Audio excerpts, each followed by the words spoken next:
Previously on AMC's The Walking Dead. Les biscottes ça craque. En partenariat avec AMC présente The Walking Dead.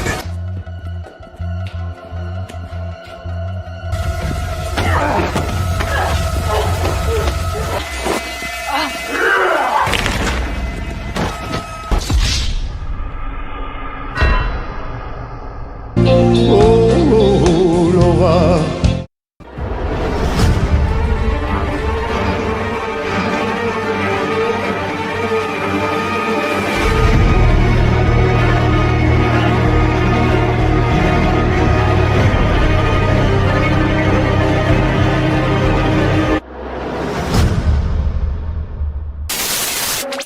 Eh bien salut à tous et à toutes les amis, comment allez-vous? Bienvenue sur la chaîne de Sam Movie Show. Aujourd'hui on se retrouve donc pour l'épisode 11 de la saison 10 de Walking Dead. Un épisode qui cette fois-ci s'appelle bel et bien Morning Star, ce qui traduit en français signifie l'étoile du matin. Petit erratum par rapport à la semaine dernière où l'épisode s'appelait Stalker et que je pensais qu'il s'appelait donc Morning Star. Petite parenthèse étant faite, que va-t-il se passer dans cet épisode? Par rapport à l'épisode de la semaine dernière, ce que l'on peut penser de l'épisode d'aujourd'hui, c'est qu'on verrait la révolte d'Alpha, du moins la rébellion par rapport à tout ce qui s'est passé dans l'épisode d'avant. Elle laisse présager qu'elle va faire énormément de dégâts dans les communautés adverses que sont la colline, Oceanside et bien sûr Alexandria. Alors va-t-elle attaquer directement toutes les communautés avant de s'en prendre à Alexandria? C'est la grande question que l'on peut se poser. D'après les trailers qu'on a vus, la communauté en danger dans cet épisode d'aujourd'hui, c'est bel et bien la colline. La colline qui, rappelons-le, n'a plus de leader et manque cruellement de moyens pour mener une offensive. Alors bien sûr, ça ne sera pas sans compter le renfort d'alliés, on l'a vu, notamment dans tous les trailers que l'on a pu voir. Rosita, Daryl, Eugène, grand nombre de personnages d'Alexandria seront présents pour cette attaque. Quid de Michonne, que l'on n'a toujours pas revu, c'est la question qu'on se pose, quand est-ce qu'elle va revenir? D'ailleurs, ça sera la petite question du jour les amis, que pensez-vous de la disparition de Michonne au moment où tout le monde a le plus besoin d'elle? Bref les amis, ne perdons pas plus de temps. Est-ce que dans cet épisode on va avoir une confrontation directe ou est-ce qu'on va plutôt assister à la préparation des troupes des Shutters d'un côté et des troupes de la colline de l'autre? À la question que va-t-il se passer dans cet épisode les amis, eh bien je vous propose de répondre tout de suite en images. C'est parti. Qu'est-ce que c'est que ce truc? Je comprends pas là. Il y en a plusieurs apparemment. On retrouve les amoureux du jour. C'est marrant que ce soit Negan qui fasse ça et pas Beta. Elle est malade cette meuf.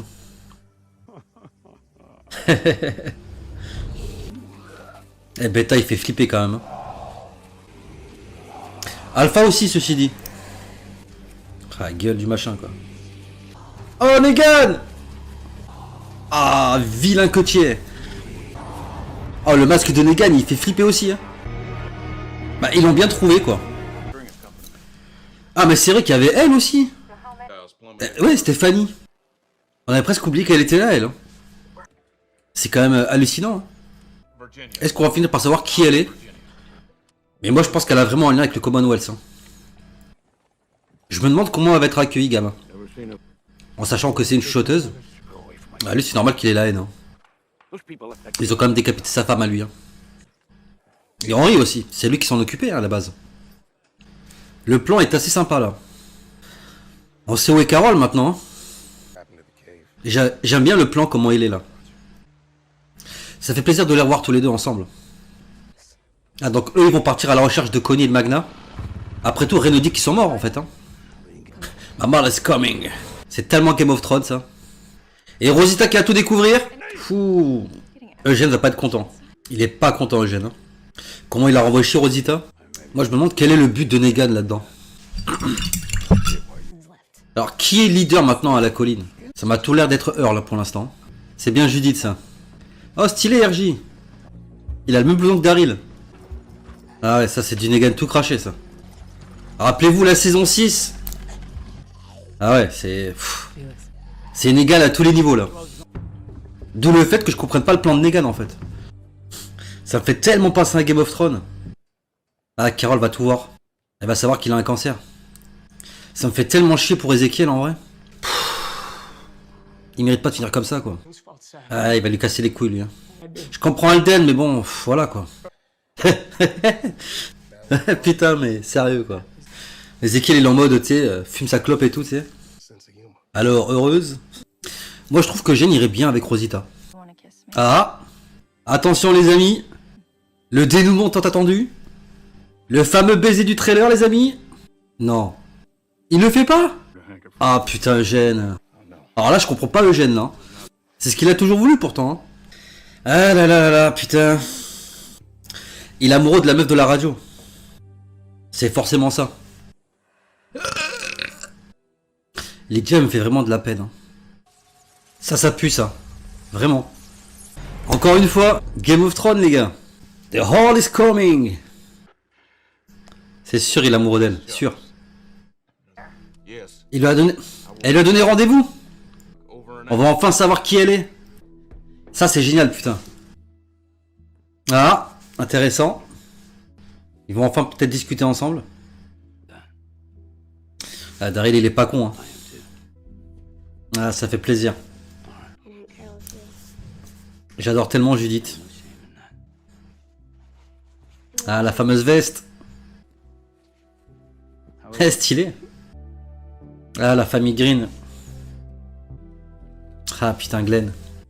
Cette pauvre Carole quoi. Merci Daryl. Stylé. Le grand combat va commencer.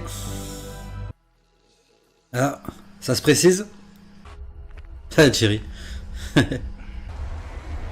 Ça va être très dur de tous les combattre. Hein. Voire impossible. Ah putain. C'est tellement Game of Thrones les gars. Waouh. Ça tue? Je pense pas que ça va suffire mais bon. C'est stylé. Ça aura pas fait long feu. De toute façon ils sont pas assez nombreux. C'est tellement stylé. Ah putain. Et ils y arriveront pas, c'est pas possible. Ah ouais mais c'est sûr. C'est sûr. Ah on va enfin savoir ce que c'est ce truc là. Enfin non ce que c'est on le sait déjà mais... Mais plutôt à quoi ça va servir. Ah c'est stylé. What? Ah ouais ça doit coller en plus. Vu que c'est de la sève. Mais non. Sérieusement? Ah ouais mais ça pue là. Ça veut dire que le truc il est inflammable. T'as pas compris qu'elle était tarée encore Negan? J'aime pas ça du tout. Ah ça craint là. Oh putain. Ils sont dans la merde là. Ils peuvent même pas se replier. Non. Mais putain. J'aime pas quand ils font ça, sérieux. Bon allez les gars on débriefe tout de suite. Bon mais voilà les amis, fin de cet épisode 11. Un épisode que j'ai trouvé particulièrement intéressant, il m'a beaucoup plu. Mais punaise, qu'est-ce que j'aime pas quand ils finissent des épisodes comme ça, avec des cliffhangers de fils de leurs parents. Non mais plus sérieusement, c'est au moment où l'épisode devient le plus intéressant que ça coupe. Parce qu'on va pas se mentir, dans cet épisode il s'est pas passé grand chose, c'est un épisode de transition comme il y en a malheureusement dans toutes les saisons. Un épisode qui nous prépare à l'avant vraie bataille qui se produira très certainement dans l'épisode prochain. En tout cas si on en croit les trailers, j'ai été voir les teasers juste avant de faire cette critique. Et effectivement, le prochain épisode sera centré sur la fin entre guillemets de cette bataille. Alors je pense pas que tout l'épisode sera centré là-dessus, une grosse partie probablement. Je pense qu'ils vont nous faire d'ailleurs dans l'épisode prochain ce qu'on aurait aimé qu'il se passe dans Game of Thrones. Je vais y revenir d'ailleurs par rapport à Game of Thrones. À savoir que moi j'aurais aimé, et je pense que je suis pas le seul, que lorsque les marcheurs blancs attaquent Winterfell, et ben tout simplement tous les gens de Winterfell, enfin du moins ceux qui restent de survivants, soient obligés de battre en retraite pour aller tout simplement se réfugier dans le sud, notamment à King's Landing, et pour que la grande bataille finale entre les marcheurs blancs et le monde des vivants se termine tout simplement à Port-Réal, avec Cersei et toutes ses troupes qui finiraient par se ranger du côté au final des gentils, entre guillemets, donc de Jon Snow et de Daenerys, pour pouvoir combattre et en finir avec les marcheurs blancs. C'est pas ce qu'on a eu, c'est dommage d'ailleurs qu'on n'ait pas eu ça. D'ailleurs faites-moi savoir dans l'espace commentaire si vous aussi vous aurez aimé que ça se passe comme ça dans Game of Thrones. Et donc pour revenir à ce que je disais, je pense que c'est ce qui va se passer dans l'épisode prochain, c'est-à-dire qu'on aura la fin de la bataille à la colline. Forcément, tout le monde va être obligé de se replier et partir aux portes d'Alexandria, où se déroulera, je pense, la vraie bataille finale, avec potentiellement le retour de Maggie. Alors pourquoi je parle de Game of Thrones? Vous avez vu dans l'épisode, je l'ai souvent mentionné, parce que cet épisode m'a beaucoup fait penser à Game of Thrones, notamment à l'épisode 3 de la saison finale, qui s'appelait donc The Long Night, si je dis pas de bêtises, où on a donc cette fameuse bataille Winterfell contre les marcheurs blancs. Et là c'est exactement la même chose, on a beaucoup de clins d'œil, notamment avec le Winter is Coming qui est là transformé en un coup c'est My Mother is Coming et après c'est The Horde is Coming. Ça m'a directement fait penser à ça. On a également le fait que c'est tourné de nuit, qu'on a une sorte d'armée entre guillemets qui s'oppose aux rôdeurs, les rôdeurs qui font penser aux marcheurs blancs. On a également du feu un petit peu partout, histoire de nous faire penser au dragon de Daenerys. Et même le discours de Earl me fait beaucoup penser au discours de Tyrion lors de la bataille de Lanera. Enfin bref, il y a beaucoup de choses comme ça qui m'ont fait penser à Game of Thrones. Je pense pas que ce soit voulu dans le sens plagiat du terme, mais je pense que Walking Dead a vraiment voulu rendre hommage à cette fabuleuse série qui est Game of Thrones. D'ailleurs, si vous n'avez pas regardé cette série, mais qu'est-ce que vous faites là? Il faut que vous regardiez absolument cette série. Mais bon, je pense que tout le monde l'a plus ou moins regardé. Mais franchement, j'ai adoré le fait qu'ils fassent un clin d'œil à cette série. Et franchement, bravo à eux. Bravo à eux parce que oui, cette série Game of Thrones nous a tous marqués. On a tous été tristes par la fin de cette série. Et puis c'est vrai qu'il y a eu beaucoup d'engouement autour de cette série par rapport à la saison finale. Du fait que beaucoup de gens ont détesté, entre guillemets, comment ça se termine. Et le fait que ça soit bâclé. Et je vais revenir d'ailleurs par rapport à ça, par rapport à Walking Dead bien évidemment et cette saison 10. Alors concrètement j'ai beaucoup aimé le passage avec la sève qui est utilisée, donc la sève qui a récolté Beta au tout début de l'épisode. Je savais pas trop à quoi ça allait servir. Je pensais vraiment quand il la balance avec les catapultes humaines, d'ailleurs ça c'est génial, le fait de faire des catapultes humaines. Bon ça va que c'était des petits trucs qui balançaient quoi, parce que sinon avec des gros cailloux ça aurait peut-être pas fonctionné, on va pas se mentir, mais j'ai vraiment adoré l'idée qu'ils ont eu de faire des catapultes humaines avec les chuchoteurs et de catapulter cette fameuse sève des arbres. Alors moi je pensais vraiment que c'était fait pour les gêner, parce que c'est vrai que la sève ça pègue, enfin ça colle, excusez-moi hein, j'habite dans le sud, mais ça colle vraiment à la peau. Et c'est vraiment gênant. Alors le fait d'en avoir un peu partout dans les yeux, dans le cou et tout, c'est vraiment très désagréable et gênant, et ça peut potentiellement freiner leur combat. Eh bien pas du tout, pas du tout. L'utilité de cette chose-là était bien plus sadique parce que, et c'est quelque chose que je ne savais pas, mais apparemment ça agit un petit peu comme de l'essence, à savoir que c'est très inflammable. Et d'ailleurs on le voit, il y en a un qui se fait brûler vif à cause de ça. Alors, on sait pas qui c'est, mais je pense que c'est un random tout simplement. Et du coup, eh ben ils sont piégés. L'épisode se termine d'ailleurs comme ça. On a d'un côté la grosse horde de rôdeurs, et de l'autre côté ils sont piégés parce que toutes les portes de l'entrée de la colline sont bloquées par le feu. Et l'épisode termine comme ça, c'est pour ça que ça me fait chier, putain. J'ai envie d'être à l'épisode de la semaine prochaine et d'une force. Au final, comment vont-ils se sortir de là? C'est la grande question que l'on peut se poser. Il n'est pas impossible que dans l'épisode prochain, on ait des morts. Il faut s'y attendre, malheureusement. On est quand même à l'épisode 12 la semaine prochaine. Et d'ailleurs, à ce propos, il y a quand même quelque chose qui, moi, me travaille. C'est que l'épisode prochain, qui sera l'épisode 12 donc, sera potentiellement centré sur cette fin de bataille entre les shooters et la colline, hein, tout simplement, avec potentiellement une victoire ou une défaite, ce qui obligerait, je pense, et c'est ce qui va se passer, nos amis à devoir se réfugier à Alexandria. Et la question que l'on se pose, c'est que, à l'image de Game of Thrones, est-ce qu'ils vont pas bâcler tout simplement cette fin de saison 10? Déjà parce que la première moitié de saison, sérieusement, je ne sais pas à quoi elle a servi, il se passe rien, tout est quasiment limite centré sur les flashbacks de Siddiq et à la définition que pouvaient avoir ces flashbacks là. Il se passe pas grand chose, il y a quelques petits épisodes par-ci par-là où il se passe quand même 2-3 bricoles qui sont sympas, mais globalement, si on analyse la première moitié de saison 10 avec les 8 premiers épisodes, il s'est pas passé grand chose au final, et je pense qu'il y a beaucoup de choses qui auraient pu être un petit peu plus restreint, enfin réduit entre guillemets, pour qu'on puisse passer à la vitesse supérieure, et ce qui n'a pas été le cas, et là c'est ce qu'ils veulent faire apparemment avec cette deuxième partie de saison 10, mais j'ai peur que ça soit bâclé, parce qu'il faut pas oublier que l'épisode prochain sera encore une fois l'épisode 12 centré sur cette fameuse bataille et comment ils vont s'en sortir, est-ce qu'ils vont devoir d'ailleurs s'échapper ou quoi, et après il va rester 4 épisodes pour pouvoir boucler la boucle. En sachant qu'il est fort possible qu'on ait l'arrivée d'un nouveau personnage. On est censé avoir l'arrivée d'un nouveau personnage qui est donc Princesse, pour ceux qui connaissent les comics, qui est un nouveau personnage, je crois qu'il y a un lien avec le Commonwealth d'ailleurs. D'ailleurs ce personnage là, je pense qu'on l'a déjà plus ou moins vu entre guillemets, parce que je pense que c'est clairement le personnage de Stéphanie. Alors soit ils ont changé le nom volontairement, peut-être qu'elle ne s'appellera pas Princesse mais Stéphanie dans le show télé, ou alors tout simplement elle a menti sur son nom et n'a pas donné sa véritable identité à Eugène. Je pense que c'est vraiment comme ça que ça va se passer, et je pense en tout cas, j'espère ne pas me tromper, dites-moi ce que vous en pensez dans l'espace commentaire de la vidéo, mais je pense fortement que Princesse, c'est Stéphanie, donc la personne que Eugène entend à la radio. On a également Michonne, parce que Michonne, on ne l'a toujours pas revu. On n'a toujours pas revu, et en sachant que l'épisode 14 qui s'appelle Look at the Flower serait potentiellement plus porté sur Carol, dans la logique des choses, il faut quand même prendre en considération qu'il faut régler donc l'arrivée de ce nouveau personnage, le retour de Maggie, la possible mort de Michonne, en tout cas du moins l'épisode qui va nous faire comprendre qu'elle ne sera plus dans Walking Dead. Il y a également la possible mort d'Alpha, normalement qui devrait être présente dans cette fin de saison 10. On n'a que 4 épisodes les gars. Et moi j'ai vraiment peur que ça soit bâclé. En sachant que si c'est bien Negan qui tue Alpha, il va falloir vraiment prendre le temps de nous montrer que Negan ne retourne pas sa veste comme ça du jour au lendemain sans que ça n'ait aucun sens, et qu'il ait le temps de ramener le reste de la dépouille d'Alpha donc à Daryl, hein, j'imagine, vu que Rick n'est plus là, afin de montrer qu'il n'est pas un traître, hein, comme beaucoup vont le penser, surtout Daryl d'ailleurs. Et moi j'ai vraiment peur que cette fin saison 10 soit bâclée. Alors encore une fois, est-ce que vous pouvez me donner dans l'espace commentaire de cette vidéo votre opinion par rapport à ça?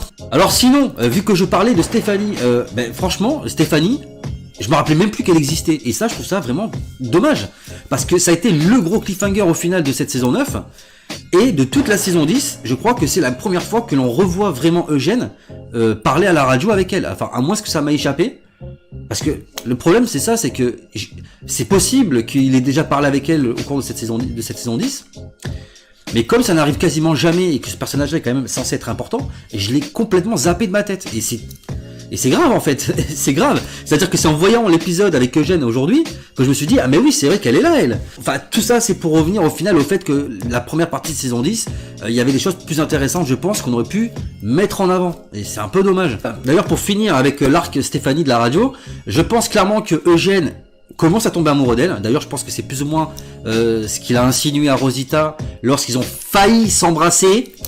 Parce que punaise, Eugène, ça fait des saisons entières qu'il court après Rosita. Là, il a la possibilité de l'embrasser et il refuse. Il refuse. Donc, il n'y a pas 36 solutions. C'est soit Eugène, t'es un loser, véritablement, soit il porte son dévouement sur quelqu'un d'autre. Et je pense que c'est plutôt ça le fond du problème. Parce que Eugène, contrairement à ce qu'on pense, c'est quelqu'un de très intelligent et il sait ce qu'il fait. Si toi aussi, t'aurais voulu voir Eugène embrasser Rosita dans cet épisode, écris #kiss dans les commentaires s'il te plaît. Alors évidemment, ça m'a un petit peu fait chier que Eugène n'embrasse pas Rosita, parce que je fais partie, je pense, de ces personnes qui pensent que Eugène et Rosita, ils iraient bien ensemble, ils mériteraient même d'être ensemble, parce qu'honnêtement, Rosita et Gabriel... Pourquoi? Enfin bref, passons. Alors, il y a beaucoup de clins d'œil dans cet épisode, notamment le clin d'œil que l'on fait à toute la famille Green, avec Maggie qui est partie, les morts d'Herschel, de Bess et bien évidemment du regretté Glenn. J'ai apprécié qu'on les revoie et qu'on nous les remontre. D'ailleurs, on nous fait beaucoup penser à d'autres personnages. Il y a un clin d'œil notamment à Enid, puisqu'on en parle plus ou moins. Earl qui nous fait penser à Tammy Rose. On a un clin d'œil également à Henry, avec Lydia donc qui est assis à côté de l'endroit où ils avaient marqué leurs initiales et qu'elle est en larmes. Enfin bref, il y a plein de trucs comme ça. Et là où ça m'énerve, j'ai adoré, hein, c'est pas la question, mais là où ça m'a énervé, c'est quid de Laura. Non, parce que Laura qui est morte dans l'épisode précédent, on en a même pas entendu parler dans cet épisode-là. On a vu en aucun cas personne l'enterrer, aucune personne n'a prononcé son nom, n'a fait ne serait-ce que mention que Laura est morte dans l'épisode précédent, et moi ça me dérange. D'ailleurs cette semaine, c'est quelque chose qui a beaucoup fait parler sur les réseaux sociaux, le fait que les gens qui, comme moi, et Dieu merci, je suis pas le seul à apprécier ce personnage, se sont trouvés vraiment offusqués de voir que rien n'a été fait pour Laura. Et moi je trouve ça pas normal. Laura au final c'est un petit peu ce qu'était Bess à l'époque quand elle est morte, parce que souvenez-vous que quand Bess est morte, pareil, ça a été bâclé. On a très peu entendu même Maggie évoquer ne serait-ce qu'un minimum sa sœur. C'est-à-dire qu'à chaque fois que Maggie parlait de gens qui étaient morts, de son entourage, c'était bien souvent Herschel ou Glenn. Mais quasiment jamais elle parle de sa sœur, dont elle était quand même très proche. Et pour moi Laura c'est un petit peu la même chose. Laura elle a ce que j'appelle le syndrome Bess, quoi. C'est-à-dire c'est le personnage qui était pas forcément inintéressant, que certains pouvaient apprécier, qui meurt et dont tout le monde se fout. Enfin, quand je dis tout le monde, je parle des showrunners, hein, notamment. Et des personnages qui en aucun cas ne la mentionnent ou ne lui font un enterrement décent, quoi. Et ça a été un petit peu le cas pour la saison 7 ou 8, c'était la saison 8, pardon, avec Francine. Francine, rappelez-vous, c'était ce personnage-là qui s'était plus ou moins rapproché d'Eugène à un moment donné, qui meurt comme ça et tout le monde s'en est foutu. Alors que punaise, Francine, pour moi, c'est un personnage qui aurait mérité autant que Laura d'être un peu plus exploité. Je comprends qu'on ait tué Laura parce que elle avait plutôt bien évolué, comme je l'ai dit dans l'épisode précédent, elle est passée de l'ennemi chez les Saviors à un personnage qui au final a gagné sa place à Alexandria en devenant un membre à part entière et quelqu'un haut placé dans le conseil. Mais la tuez pas comme ça, quoi. Enfin, je sais pas ce que vous en pensez, encore une fois. Faites-moi également savoir votre avis par rapport à ça dans l'espace commentaire, mais moi je trouve ça un petit peu dégueulasse pour Laura, quoi. Alors j'ai apprécié également le fait que Ezekiel et Carol se rapprochent à nouveau. Alors je trouve bien évidemment triste que Ezekiel soit obligé d'avouer plus ou moins son cancer pour que Carol ouvre un peu les yeux par rapport à lui, mais bon. Ça c'est encore un autre problème. Et j'ai également apprécié le passage avec Judith qui passe au final la veste à Daryl avec cette fameuse aile bleue qu'on a vue dans les trailers.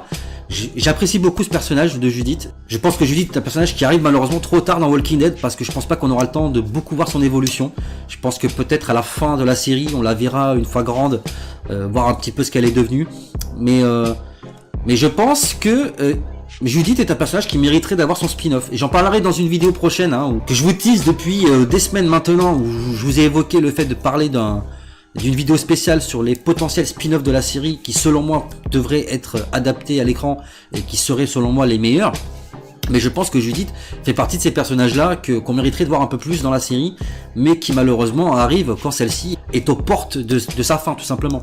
Pareil pour RJ d'ailleurs, j'ai adoré le clin d'œil avec le fait que RJ porte le blouson de Daryl, enfin une réplique du moins du blouson de Daryl, et il a le chapeau de Rick, il me semble. Parce qu'en final, le clin d'œil qui est fait à ce moment-là, c'est de nous rappeler à nous le fait que Rick et Daryl, ils étaient très proches, ils étaient comme des frères, et le fait que ce soit le RJ, donc le fils de Rick, qui porte le blouson de Daryl, pour moi c'est vraiment un énorme clin d'œil à Rick, et j'ai vraiment apprécié ça.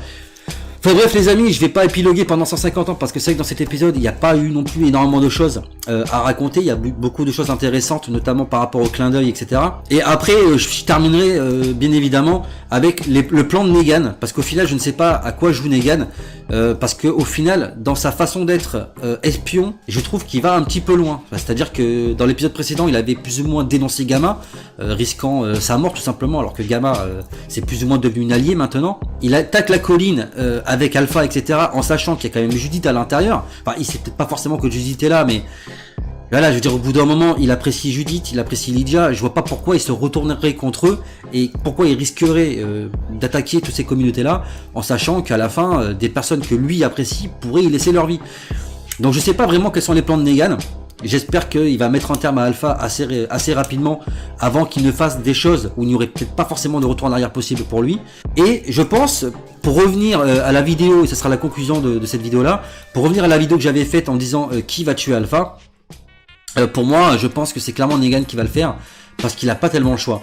Si on se rappelle notamment que Maggie va revenir, en sachant ce qu'il a fait à Glenn, je pense que la seule chose qui pourrait, pas forcément être pardonnable aux yeux de Maggie, mais qui pourrait faire en sorte qu'elle le laisse plus ou moins tranquille, il faut tout simplement que Negan il fasse quelque chose qui marque le coup, quoi, qui marque les esprits. Et qu'est-ce qu'il pourrait faire d'autre au final que de tuer Alpha et de ramener lui-même sa tête à Daryl, au reste des communautés, au moment où Maggie revient par exemple, ce qui pourrait notamment montrer à tout le monde que Negan s'est enfin racheté et qu'il est enfin du bon côté. Donc voilà les amis, faites-moi savoir dans l'espace commentaire de la vidéo ce que vous avez pensé de cet épisode, qu'est-ce que vous avez pensé de tout ce que je vous ai dit, quelles sont vos envies et vos théories pour la suite de cette saison 10 et notamment pour l'épisode prochain qui marquera notamment la fin de cette bataille avec la colline contre les chuchoteurs. Est-ce que vous pensez qu'il y aura des morts? Si oui, lesquels? Et est-ce que vous pensez également que Connie et Magda sont toujours en vie dans cette grotte? Et est-ce qu'on va les revoir, bien évidemment, avant la fin de cette saison 10? Enfin bref les amis, j'espère que cette vidéo vous aura plu. Si c'est le cas, n'hésitez pas à vous abonner à la chaîne si c'est pas déjà fait. Partagez, likez les vidéos, parlez un maximum de la chaîne autour de vous pour la faire connaître et qu'on puisse atteindre la barre des 2000 abonnés. Je vous rappelle que vous pouvez me suivre sur tous les réseaux sociaux qui seront disponibles dans la description de la vidéo. N'oubliez pas qu'il y a le lien Utip pour tous ceux qui veulent soutenir financièrement la chaîne.